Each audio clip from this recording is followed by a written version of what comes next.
Welcome to today's session, which will focus on careers and alumni in the MPAID program at the Harvard Kennedy School.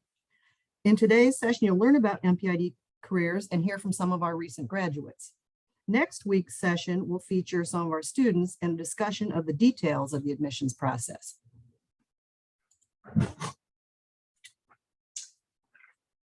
I'm Carol Finney, Director of the MPAID program, and with me is Sarah Olia, Assistant Director of the program, and Kevin Drum, our Program Assistant.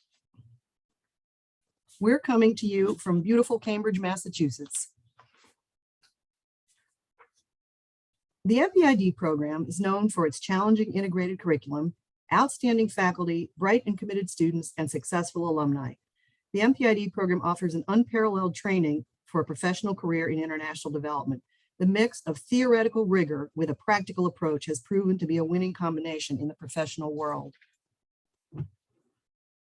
By creating this program, the Kennedy School has established a new career path towards leadership positions in international development.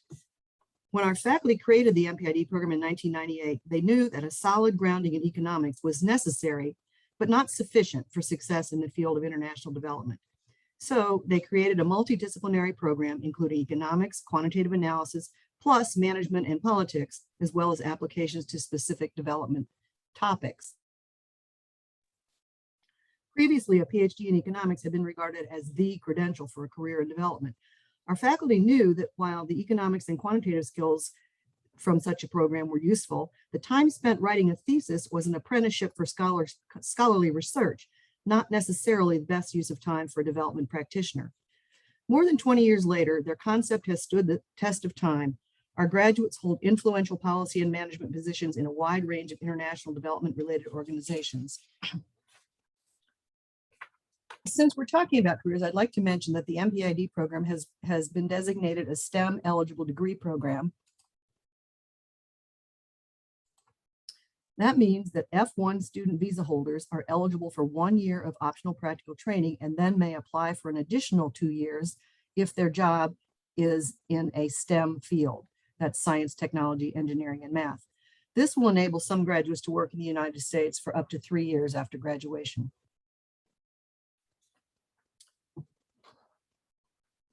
So what do MPAID graduates do? About 60% of our alumni work in public service, broadly defined. That includes international organizations, governments, usually the national government of the home country, and nonprofits. About 40% of our graduates are employed in the private sector, with the largest groups being in consulting and financial services.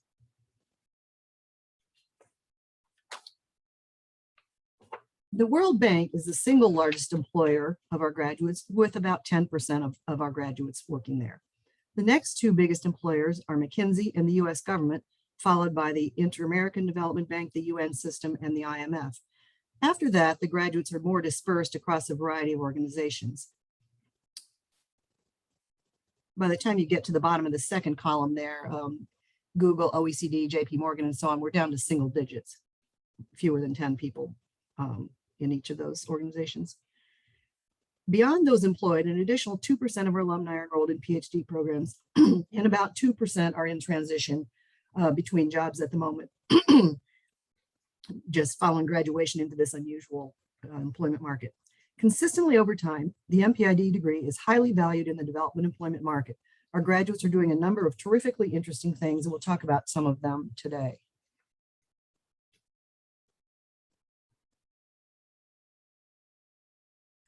Our alumni work in a number of international organizations, such as the World Bank Group, the IMF, the UN system, regional development banks, and the World Economic Forum and the OECD, and so on. I'm going to use the World Bank as my starting example because it is one that's well known to many people and of interest as a sort of a marker of what the degree can get a graduate. As I mentioned, the World Bank is the single largest employer of MPAID alumni.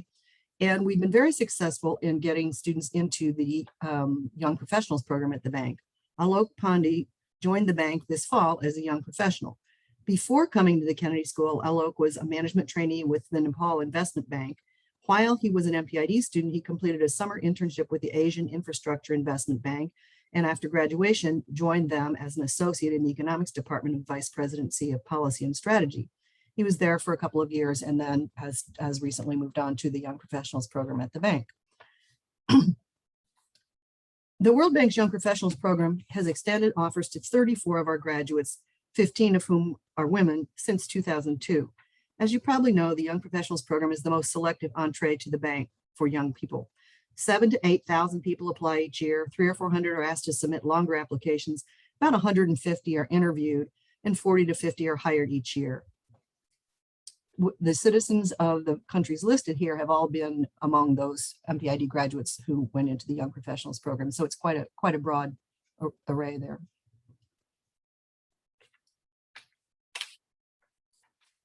Our graduates who enter the bank by other paths also do well, rising through the ranks, often to positions of senior economist or senior country economist. We have at the moment 31 MPAID grads at the World Bank with the title of senior country economist or senior economist. And of those, only 9 or 29% hold PhDs. Because I know there's always a question about whether one needs to have a PhD to rise through the ranks in organizations like the bank. So less than a third of our people who have those senior titles have PhDs. I'll give you a minute to look at Dahlia's background there.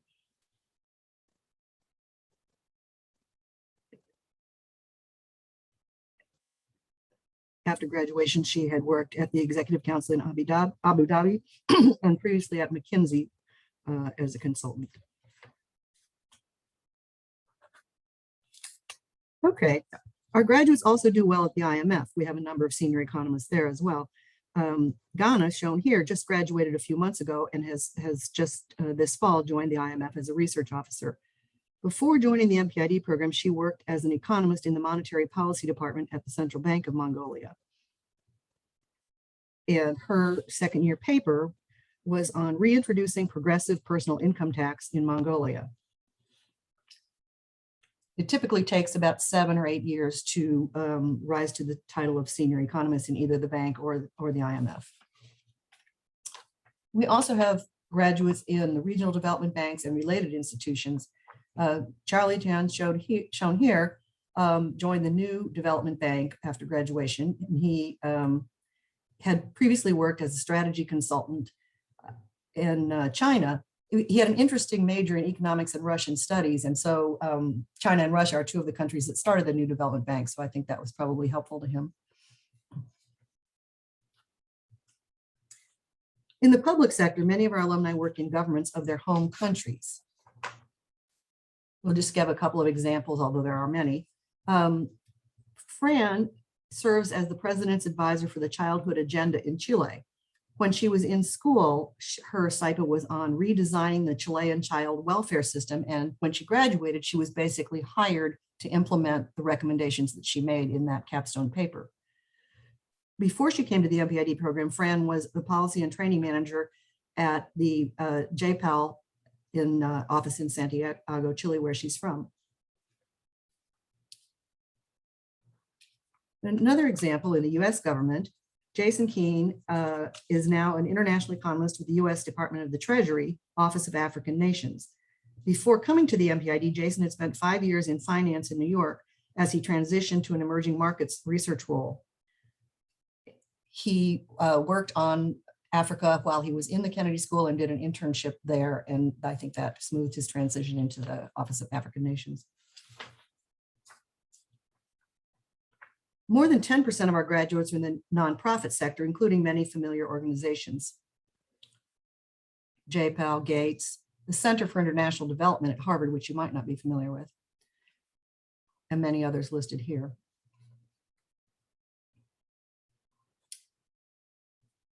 As an example, Izzy Yang was with the Clinton Health Access Initiative as a senior associate before she came to the MPAID program. After she graduated, she was awarded the job of starting the China country office as China country manager, spending her time at variously between Beijing and Hong Kong.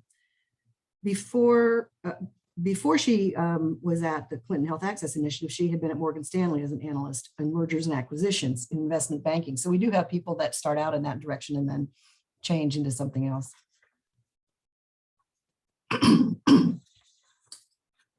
Another nonprofit example, Paula Pedro is the executive director of the JPAL office in Santiago, Chile now.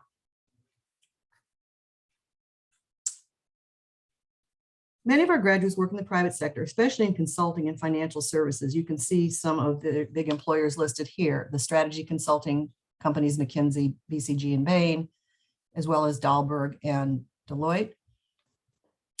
And occasionally we have people in other private sector things that are not consulting or financial services. So General Electric, Google, the Hershey Company, and that sort of thing, but that's unusual.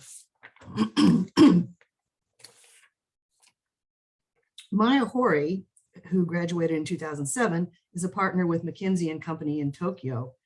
She writes, at McKinsey, I specialize in supporting companies with organizational issues, design, talent, change management, and I'm co-leading the public sector practice in Japan. Prior to moving to Tokyo in March 2018, I had led our work serving development institutions based in Washington, D.C.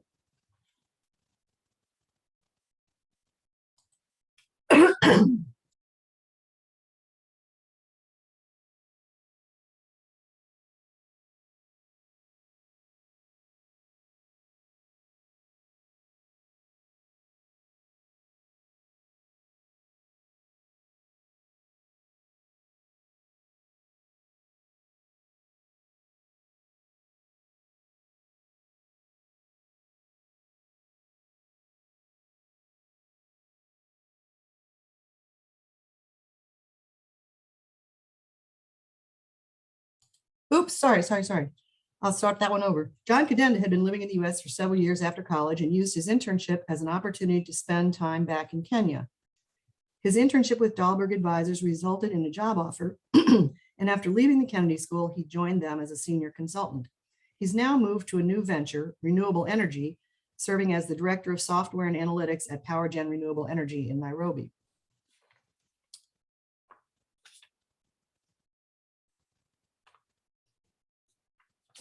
Another example is Katya Klinova, who serves as the AI labor and economy lead at the Partnership on AI in San Francisco, California. Before she came to the MPAID, Katya had worked in marketing for Google Russia and then at Google headquarters in California. She deliberately sought out a summer internship with the UN's Executive Office of the Secretary General on Strategic Planning and Monitoring Unit, working on AI policy issues as a transition to her current role. Okay. Many of our alumni have started their own social enterprises. You may be familiar with some of the MPAID ventures listed here. Our first one was Showcase and Ventures in Development, and subsequently we've had a number of others listed here.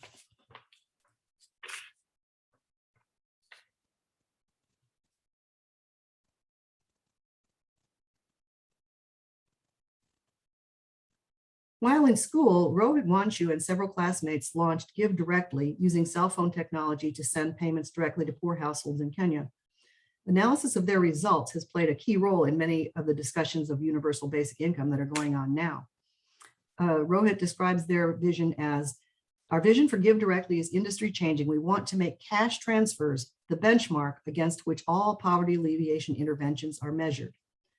Before coming to the MPAID program, Rohit had worked as a research analyst for the United Nations Millennium Project, a group headed by Professor Jeffrey Sachs, and he had been tasked with preparing a plan for low-income countries to meet the Millennium Development Goals. Prior to that work at the UN, he had worked in finance as an investment banker for Lehman Brothers in New York. Another social enterprise that you may be familiar with is ID Insight. Paul Wong and several of his classmates founded ID Insight, which helps leaders in developing countries use evidence to improve their social impact. They got the idea for this and initially launched it while they were students. Now, ID Insight is thriving and is a big employer of MPAID graduates. These are just a few of the many ways that our graduates are doing development differently.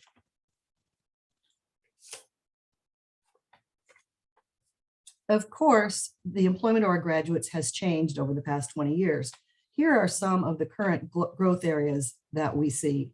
And this is both in the kinds of courses that people choose, the kind of topics they choose for their second year capstone papers and the jobs that they accept. So jobs involving big data or AI, technology generally, ed tech and fintech especially, social finance and impact investing, and also climate, energy, and environment related jobs.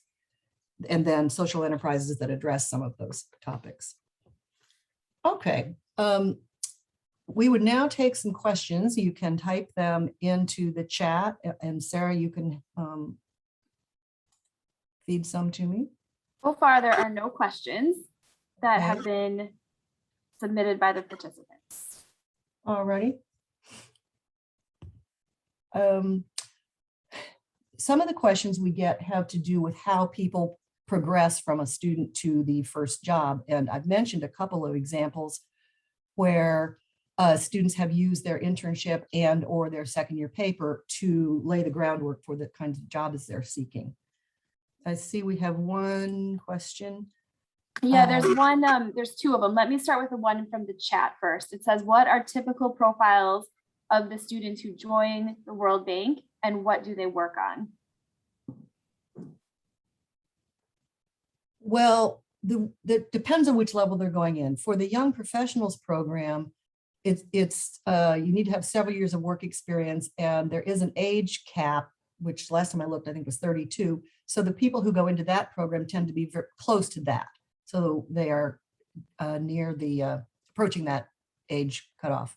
For people who go in as consultants, that requires less work experience, and they have various kinds of backgrounds. People who work in the social protection and jobs, or in the macro areas, they have different background depending on which part of the organization they are interested in working in. So there's not any one particular focus that they look for. The other question is, does the Kennedy School have resources to help those starting their own social impact ventures?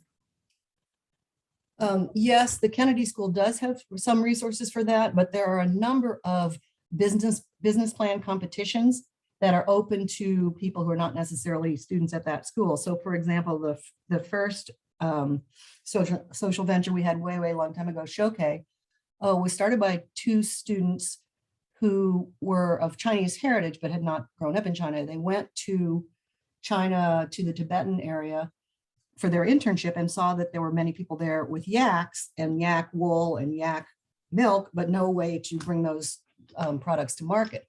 So during their second year of school, they applied to the Harvard Business School business plan competition, which they won in one of the social enterprise division. And that kind of a competition gets you money and expert coaching on the kinds of questions you need to know how to answer before you actually launch a business. So some legal consulting and that sort of thing. MIT has a similar program. Many of our graduates have done well with the Echoing Green Fellowship. So there are many sources out there that are open to Kennedy School students that are not necessarily Kennedy School funding. But we do have the Chang Fellowship at the Kennedy School as well. And I just posted the link for the website that talks about the Chang Fellowship in the chat, if anyone wants to check that out. Another question has to do with internships. What is the process for internships and placements? Are there campus events where recruiters participate for offering internships and jobs?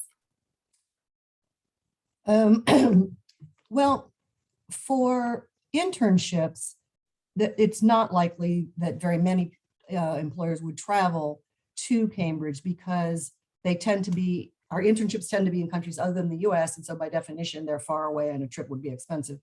And in this COVID and Zoom era, there are even fewer people coming to campus anywhere at the moment just because of the health concerns. For permanent jobs, there are a set of recruiters that in the pre-COVID days do come to campus, yes. The way that most of our students get internships is through previous internship supervisors. So our students do a very good job when they go out on their internships, and the vast majority of the people who have hosted them are very pleased with their work and are repeat hirers, so to speak. So many of them are alums of the program who graduated 5, 6, 10 years ago and are well aware of what an MPAID student can do for them over the summer. And others are people who, as I say, once they've hired one of our students, they tend to hire students again. So we reach out to all of them in January and say, if you would like to have an MPID intern this summer, send us a description of the project and any particular needs that you have to have certain language skills or other specific requirements.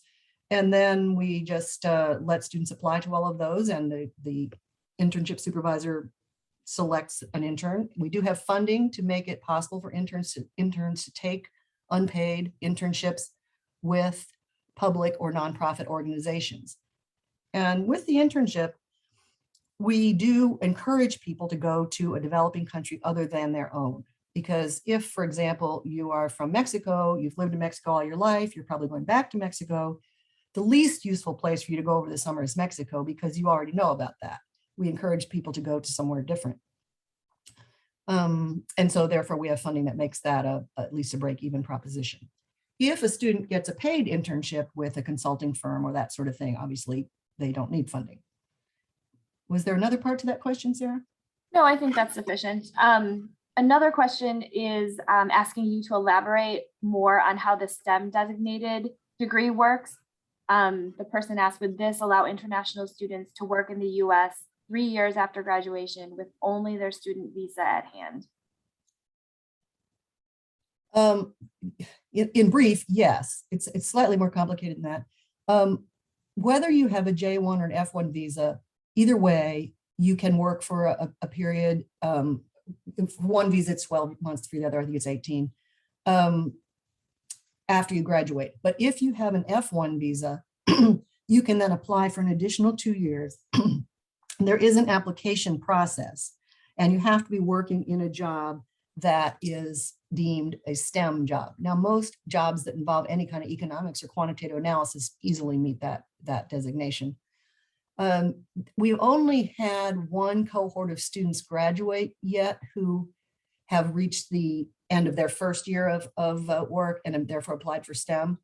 And there were maybe 2 or 3 of them in that cohort who did that, and that all worked out fine for them. So this is a fairly new thing, so we don't have a lot of observed history on this.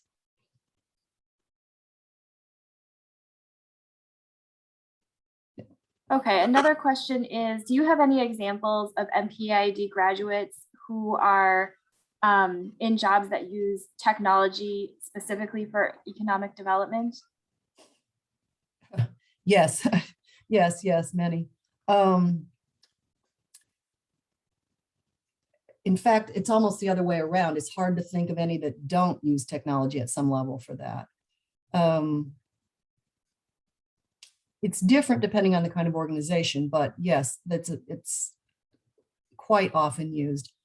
I'm thinking of a graduate who wrote her second-year paper on using machine learning to predict conflict between various countries in Africa. And she now, after graduation, was hired by ID Insight. And I'm sure she uses those machine learning types of skills that she learned here in her work there. But it's so intrinsic to what most organizations do these days that it's hard to separate it out, actually.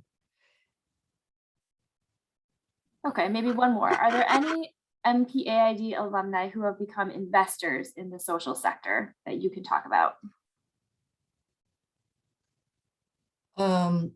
Independent investors, as in they start their own private equity fund, I can't think of any.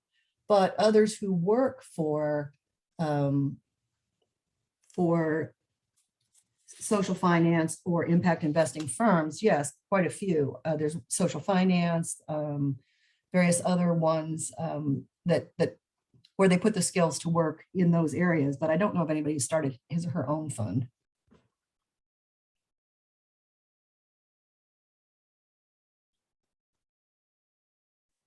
There were a couple of questions in the chat that I think are more personalized in nature. And so I think this probably isn't the best forum to address those, but you're welcome to email our office if you do want a more detailed answer. I guess one more thing, let's see. Carol, I don't know if you want to talk a little bit more about how internships work and if students are allowed to choose where they work. And does HKS help facilitate if a particular student wanted to work in the World Bank for their summer internship? As I mentioned before, we solicit internship proposals from employers, including at the World Bank. We circulate them to all of the first-year MPID students, and the students apply directly. So typically they're offered more than one position and they choose between them. And that applies to the World Bank as well as other places. So yeah, we don't tell someone where to go as an intern. They select the offer that they prefer. So I hope that clears that up. Let's see here. That I guess the same would apply for permanent jobs, of course. That jobs come into the Kennedy School's career office as well as from alumni of the MPID program. Some of you may be familiar. We send out a jobs blast every Friday of jobs that have been forwarded to us from our alumni. And many people get jobs through that mechanism, as well as just traditional ways of searching for a job by going to the websites of firms or organizations that they're interested in and applying. And there's a very strong network of MPID graduates out there. So many of the places you might want to work, we have graduates there, and they can both inform your thinking about joining and perhaps connect you to people who are hiring. So that's a definite asset when you're looking for jobs. Do we have all of our panelists, Sarah? We are still waiting for one more person. Maybe while we're waiting, there's one more question here that you might want to address. Can you talk about MPAID graduates who work for think tanks? And then the examples that this person provided are the World Resources Institute or Rocky Mountain Institute. I don't think we have anyone at the Rocky Mountain Institute. We have had people go to the World Resources Institute, and we also have people at Brookings and those sorts of places.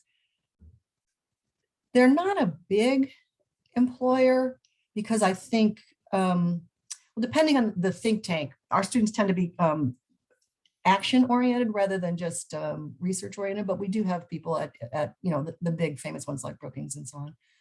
One that actually Harvard Center for International Development, which is located at the Kennedy School, CID for short. CID is, I guess, categorized as a think tank, and a large number of our graduates work for a subunit of CID, the Growth Lab, which is headed by Ricardo Hausman, and does a lot of macroeconomic work with countries, and hires many of our MPID graduates who are interested in that kind of think tank work. But it's not academic think tank work. It's consulting with countries who want to work on their macroeconomic stability and growth issues. So it's practice oriented. And that has become, as I say, a very big employer of our graduates. I'm just going to look at the chat for a second.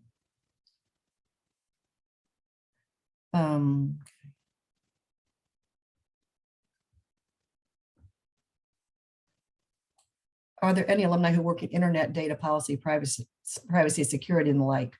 Yes. Well, interestingly, one is in the U.S. government working on cyber policy.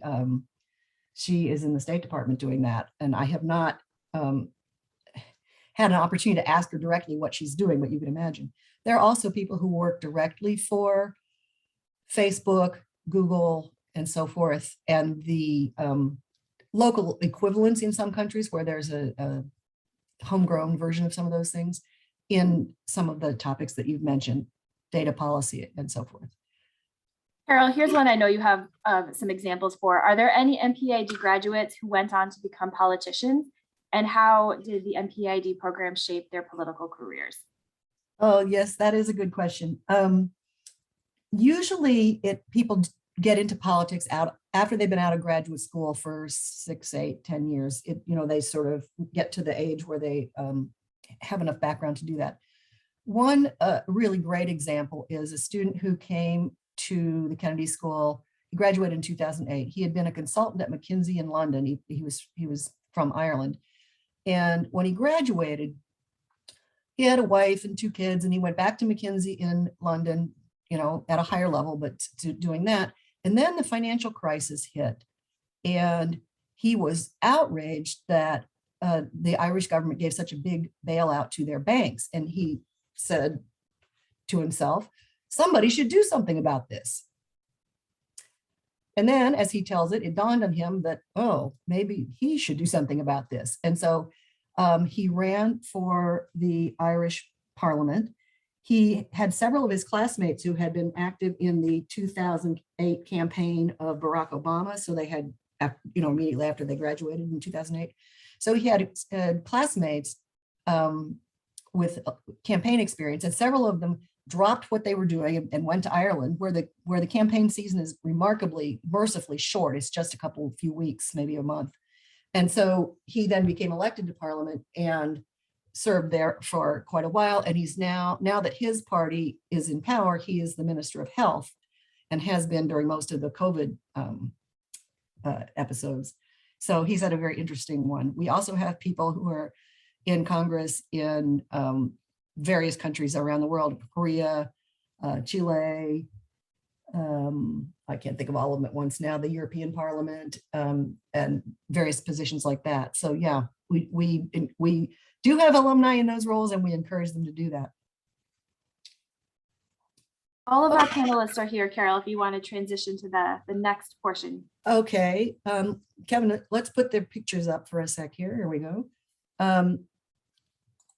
So we're very, very pleased to have three fairly recent graduates with us today. In a minute, I'll ask them to introduce themselves. And since we are talking about careers today, we're going to try to focus mostly on career-oriented topics. Next week, we will have a panel of current students on who will be talking about student life in Cambridge and in the MPAID program, just to differentiate those two topics a little bit. So let's see. Myra, can we start with you and ask you to just tell us about your background?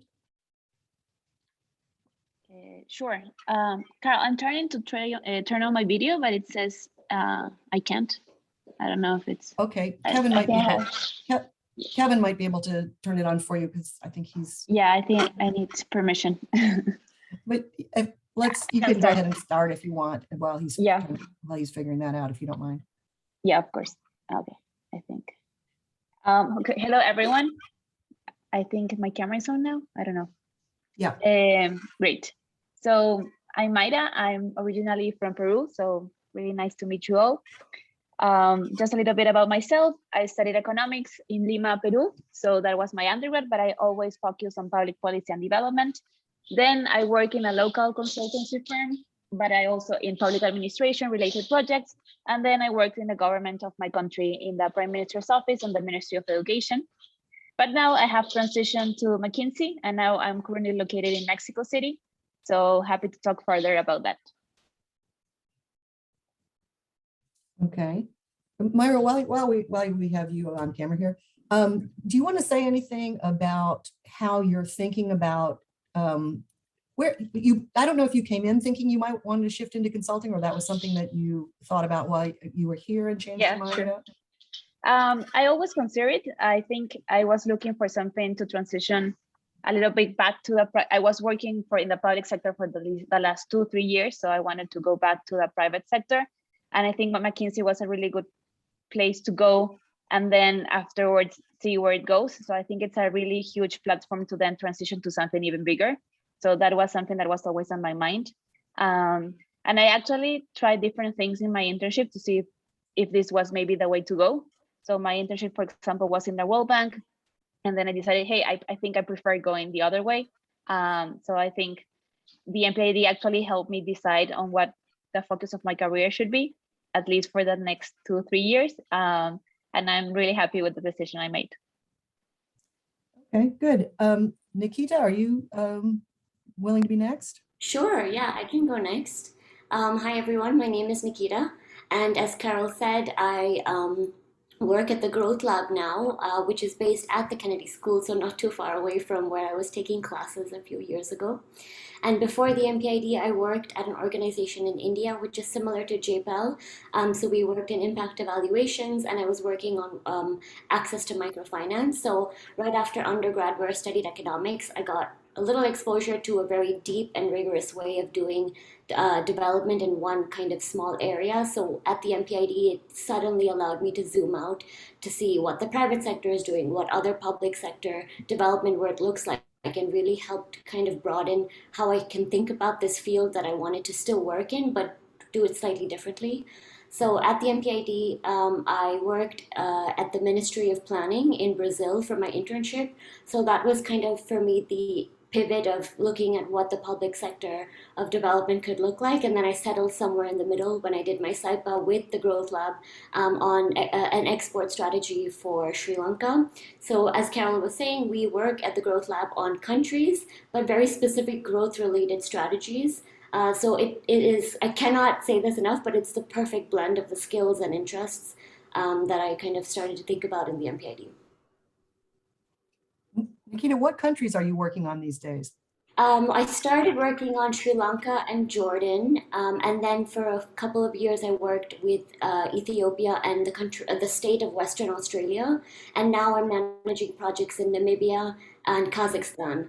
So sometimes we work on questions on monetary policy and fiscal policy. Sometimes it's labor markets and inequality or green energy transition. So it's been all over the place, country-wise and topic-wise. Thank you. Okay, Cesar? Hi, Carol. Do you see me on camera? Yes. Okay, so hello, my name is Cesar. I'm really happy to be here. So excited to see and promote these MPID programs. I'm from Colombia.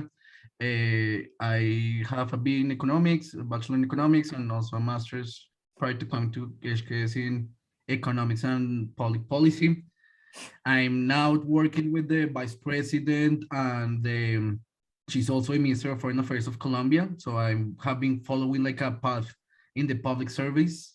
Prior to going to HKS, I was also in the Minister of Planning and the Minister of Finance, and also in a think tank based in Bogota. I will just, I would like to have like a follow-up conversation, but interesting. I graduated last year in the 2020 MPID, and when I arrived to the government of Colombia, it was like 3 weeks afterwards. I began to work with the vice president. I have the good surprise that one of my first projects was to work with Ricardo Hausmann and internalization mission.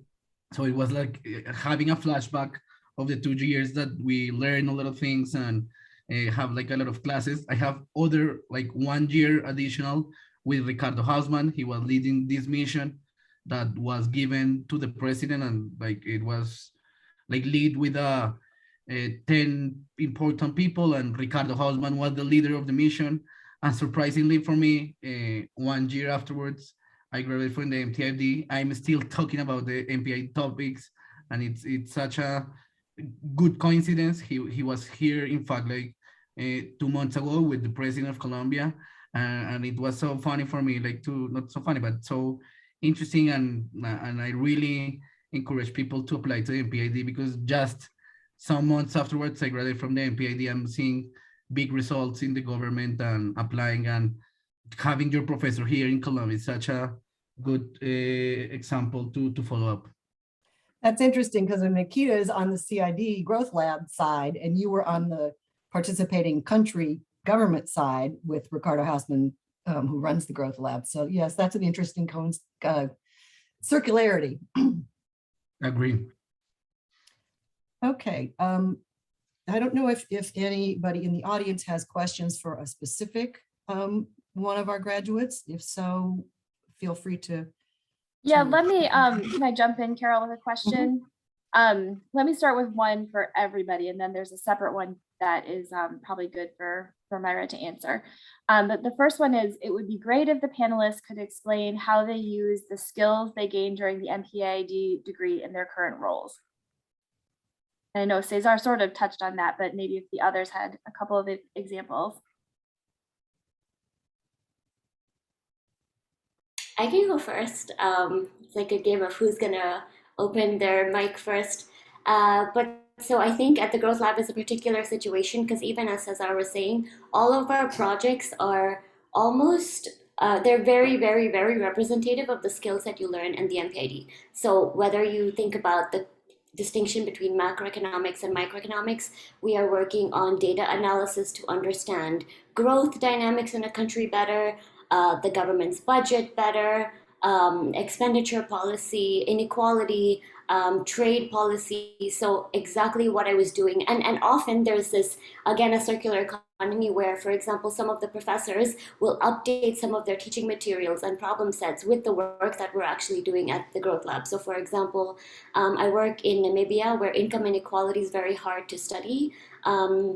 And the data set and the analysis that we had done ended up being used in some of the problem sets in the statistics courses.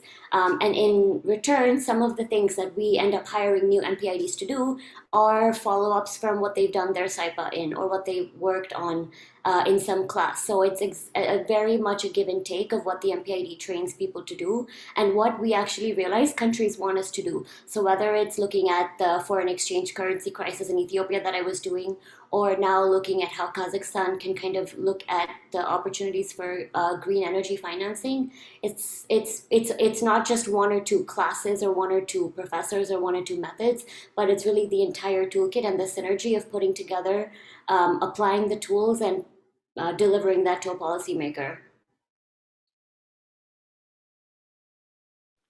I think to add on that, I think in consulting, it's mainly also McKinsey at school by itself with all the resources they have and the specific methodology they have. But jumping on the toolkit, I think it's also about these personal and leadership skills that the MPAID gives you. So it's not only the technical, which I think are really, really great, but also those personal skills, those leadership skills, how you organize, how you treat people, how you lead with them, how you manage teams, or how do you, I mean, when you're first year of MPAID is pretty much group work. And that helps a lot. For example, in my work, it's all about group work. So how do you deal with everyone? How do you respect their personalities? How do you try to make it work? So I think those leadership and personal skills are also really valuable. And HKS has many courses about that, which I would highly recommend taking them. And that complements part of the experience. So yeah, I think that's really important for the toolkit in the professional world as well. Yes, and I think that I completely agree with both of you, with Nikita and Mayra. Like in first place, the technical skills is really important. As I already mentioned, I can deep in a little bit in the internalization mission that we have in Colombia, that it has like 20 papers trying to understand how to, after COVID, to promote economic growth. So obviously, all the macro, micro skills that we learn in the class was really important. But in the second place, and I think that I will follow up a lot, and I'm convinced about it, about what Mayra was saying, and not just in the mission that I was working with Ricardo Hausman, but also general, broadly speaking, skills, getting things done. For instance, it's a class that you see in class in the curriculum of the MPAID, and for sure, I confess that I think that all the days I use any skill, or I don't know, like soft skills that I learned about leadership and getting things done. And I also always remember like those classes when they told us like, you are going to be leading with this type of challenges. Okay, I'm right there with these challenges, and it's true that it's a very good complement to have like this technical and soft skills learning, because I think in at least in government, it's very useful to work with it. So you use the core management course, getting things done, and the leadership course that you took as an elective a lot. Okay, good to know. Sarah, do you have other questions? Yes, Cesar, this question just came for you, but maybe, I don't know if you have more to say, but the question is, how much does MPAID curriculum prepare graduates to work specifically as advisors to politicians? So how much is, can you repeat the question? Sorry, Sarah, just to be clear, enough clear with the question. Sure. How did the MPAID curriculum, or maybe HKS courses in general, prepare you to be an advisor to a politician? Yes, I think it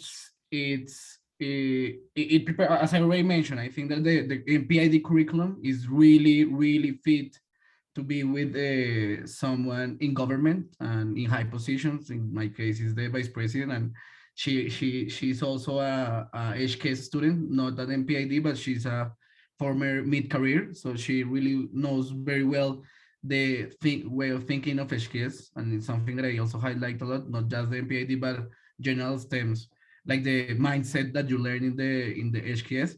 And as I already mentioned, I think that both in the technical way, in particular, I'm in a very technical position with her. Like my position is I'm an economic advisor. I'm not in the political issues, but I'm in the economical issues. So all the skills that we learn with the macro, micro stats, I try to apply it a lot, a lot the macroeconomic classes. And in the other terms, I already mentioned, I think that the leadership classes and the getting things done, I try to apply. We have a crisis with this protest last year in Colombia, or this year, sorry, this year we had this big protest in Colombia, and it was a coincidence that as my boss was from mid-career, from HKS, she told me once, like, why don't we do like a leadership exercise? And in fact, she tried to contact a high fit, and it was like such a good experience to have like apply all the things that you thought that you were not going to be applying. In fact, you applied a lot in government and time of crisis, and when you have to find the short-term solutions, you really like apply a lot of these skills that you learn, not just in classes, but talking with people, going to conferences, and many of the things that you learn in the MPID and general in the HKS school. You. Myra, can you talk a little bit about the experience going through the recruitment process for consulting firms? This person writes that they understand that McKinsey is a major recruiter at HKS, but did you engage with any other consulting firms as you were going through that process? Sure, happy to talk about that. I think it was really stressful, but I'll try not to like make it really bad. So consulting firms actually focus a lot on business schools. So their main core is looking for example, HBS at Harvard, MIT at Sloan. So that's their core. However, McKinsey does a really great effort to actually try to go to campus, at least when there was no COVID, or do some really different events. I think there was one like last month for HKS students. So that's part from McKinsey, and they have actually have a different process than from MBA students. So the recruiting process for McKinsey starts, I think, 1 or 2 months prior to the business school, just because they are considering like a different degree. It's the same position that you go get into, but it's a different process for non-business schools applicants. So that's for McKinsey. For the other ones, they have events, but sometimes you have to jump into the events that they have for business school, or just try to look by yourself. Something that really works into BCG, Bain, McKinsey is that you have to do a lot of networking. That's for all of them, especially if you want to a specific office. So in the US, for example, New York is the most competitive one, DC, San Francisco. So really getting into those, it's really hard. It requires a lot of networking prior to applying, because you have to do a cover letter. You have to put, hey, I talked to A, B, and C, and I love this office. I also, I don't know. I think it requires to invest some time. But I mean, the MPAID program is really well known. Actually, just from my experience, for example, we applied, I think it was 4 of us, not from between MPPs and MPAIDs. We all got into McKinsey. So yeah, we're really, really here, I think, value. They know how like the high standards of the degree, that you're really prepared to work there. So I wouldn't worry about that. I just try to acknowledge the timing and that you have to do some networking, because that's really important. But I mean, it's really, really possible. And Myra, one quick follow-up. Can you talk a little bit about why you decided to go into consulting after you did your internship at the World Bank? Sure. Well, my internship was during COVID, actually. So it wasn't, I think, in DC. I think, Cesar, you actually did it in DC. So maybe you can share more about your internship there. I really like it. However, for me, at least, I've worked in the government before, and I really like more to be hands-on on the implementation, on the policy part. And in the World Bank, I found myself a little more into the back office part. So it wasn't the experience that I was expecting, but I mean, it was a great place. I highly recommend trying it. But I just realized that maybe I want something else. I want to learn new things. And the other thing that was on my mind all the time was that consulting, actually working at McKinsey, you are exposed to different sectors, different people, different work, different type of work. And they have their own toolkit that I think is useful for me to go back or to transition to something even bigger. So that's something that I just weighed into my decision and decided to go for that. But of course, working in the World Bank, it's actually, I think, a really good way to go, I think, and it's just to try it out and see if that's something that you want to do afterwards. Any of you can answer this, but somebody is asking about how your SIPA and or your internship affected your current employment, or did they have nothing to do with each other?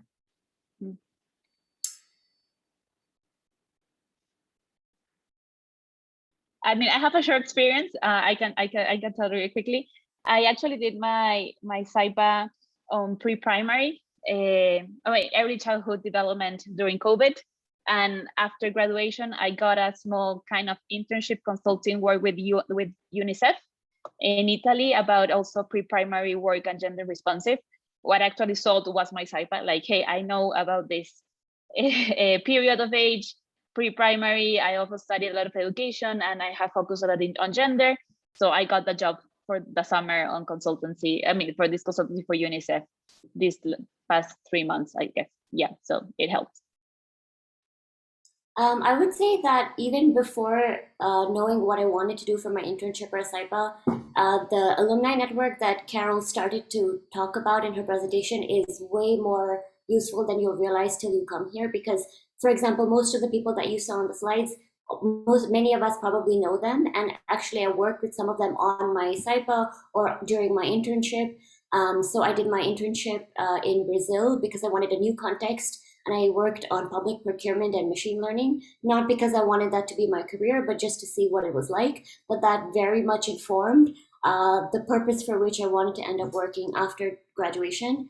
And then for my SIPA, I worked on an export strategy for Sri Lanka. Again, I wanted to get a lot of breadth of exposure to a different place and work on trade policy to see what it's about, because you get to just learn so much about a topic. And then you talk about that a lot in interviews. People kind of attach you to that area of expertise, whatever you end up doing afterwards. So I think they informed my future decisions based on my interests and abilities to do different things, but they were not decisive in terms of leading to what I was going to do next.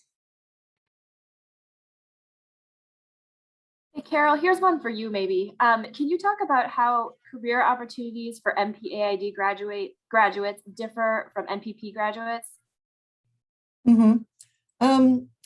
In some areas, there's a lot of overlap. I think Myra mentioned that some of the people who applied to McKinsey, I don't know, maybe it was 3 MPIDs and 1 MPP or something like that, and they all got hired. And most MPPs are US citizens, so they have some opportunities. There are some jobs that are only open to US citizens, for instance, the US government. But in most cases, people who hire MPIDs have an idea of what that skill set is. The MPID program has a very extensive core, and the downside of that is you have to take a lot of classes that you haven't necessarily chosen. But the upside of that is that the employment market knows what an MPID degree represents. In the early years of the program, I used to get questions like, oh, this intern I had was really great. Do you have any more who know how to do the same things? And I would say, yes, all of the students have the same common core of skills. They have chosen to focus in different areas of, trade versus health versus education, whatever, but they all have the same set of skills. And so I don't get that question anymore. And just to use the World Bank's Young Professionals program, I looked into this a couple of years ago, and I doubt it's changed since, that we'd had 30 something by then MPIDs go into the Young Professionals program. And at that point, the number of MPPs was 0. And the MPP graduates 250 people a year, and we graduate somewhere around 70. So just on the scale of things, you'd think there would be some. So an MPP degree is a very useful degree. You don't have to have any quantitative background going in, and you get the basics. but it does not have the same level of recognition in the international development field that MPAID does. I think that's fair to say. Any last questions, Sarah, before we let our panelists get back to work? Yeah, there's one last one for Cesar, if you want to answer about how your first year economics courses in the MPAID were different from the ones that you studied during your master's program. Thank you, Sarah. In fact, I wanted to answer that question because it's something that I had before going to HKS. It was a usual question I have in my head. And to be honest, and this is really like from my experience, I think it's a completely different story. Like when you go to HKS and you will see the teachers that you have, at least in the MPID, they really enjoy to teach and to learn. And I think that even I have a master's degree in the Universidad de los Andes, that is a very well-known university in Colombia. I think that I learned 3 times, or I know I understood many of the concepts that perhaps I have before in my master's degree in HKS, and really with the teachers in stats, Dan Levy, in macro, we have Jeffrey Frankel. It's another experience, and it's something that I usually tell people that, for instance, in Colombia, it's very common to have a master's degree that do not feel discouraged or do not feel that you're going to have like an overlap, because it's a completely different type of learning. And really, I think that the MPID, and I congratulate Carol and all the team, because they have done a really good job to make a unique program to really learn things that you will not learn in other spaces. And this is in the technical background. And as I also mentioned, and we share with Mayra, you also take other type of leader or other type of skills. For instance, leadership skills, getting things done. There are other type of classes that you will never see in, I think, in other school in the world. So I really encourage people not to feel that you will have like an overlap in terms of master program, because I think this is such a special program with a worldwide and developing scope. Last word, Myra or Nikita? I see Myra nodding. Yeah, I think I agree with everything Cesar has mentioned. And I also wanted just to add to the McKinsey part that I'm actually focusing on the public and social sector at McKinsey. So there's always that way. I mean, I haven't diverted completely, but I have it clear that I want to continue on that path, and McKinsey has allowed me to do that. So that's also a way to continue working in the sector. Nikita? I couldn't agree more with everything, and we recruit a lot of MPIDs, and I'm just blown away by every new class who's just so committed and learns so much and is so ready to innovate in this space.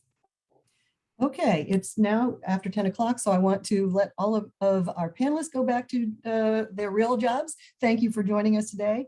And to all of our viewers, this is the end of our second session. We will, in the same time slot next Friday, have our third session, which is on the details of the admissions process and also about student life while you are here in Cambridge. So we hope you will tune in then for that third session.